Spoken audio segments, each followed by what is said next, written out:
बिस्मिल्लाहिर्रहमानिर्रहीम। रसूलुल्लाह सल्लल्लाहु अलैहि वसल्लम का इरशाद ग्रामी है, उम्मत मुहम्मदिया जस्ते वाहिद की तरह है। तरह जिस्म के एक हिस्से की तकलीफ़ पूरे जिस्म को बेकरार कर देती है, वैसे ही उम्मत मुहम्मदिया के एक हिस्से की तकलीफ़ पूरी उम्मत को बेकरार करके रख देती है।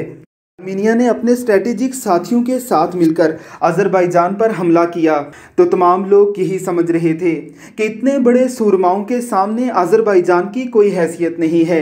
फ्रांस और रशिया अज़रबैजान के ख़िलाफ़ थे। ईरान ने भी आर्मीनिया का साथ देने का ऐलान किया था कि अल्लाह रब्बुल इज़्ज़त ने अज़री मुसलमानों के लिए तुर्कों और पाकिस्तानियों की सूरत में मदद भेज दी। पाकिस्तान ने अज़रबैजान का साथ देना शुरू कर दिया। तुर्कों ने तो स्ट्रेटेजिक सपोर्ट के साथ साथ अपने फ़ौजी और अपना असला भी दिया। आज़री मुसलमानों को ज़रा सा दिलासा क्या मिला, ये अल्लाह के शेर निकले। इलाकों पर इलाके फ़तह करते हुए वहाँ तक जा पहुँचे जहाँ तक कभी अज़रबैजान की टेरिटरी हुआ करती थी, पर आर्मीनिया ने कब्ज़ा करके वहाँ के मुसलमानों को मुल्क बदर कर दिया था।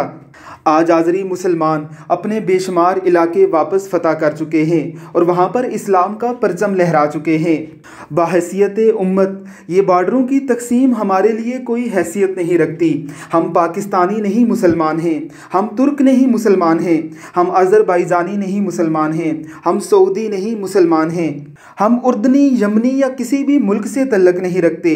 हम तो इस्लाम की मिल्लत से तल्लक रखते हैं। कुफर के ख़िलाफ़ बुनियादें मरसूस हैं, यानी सीसा पलाई हुई दीवार की तरह हैं।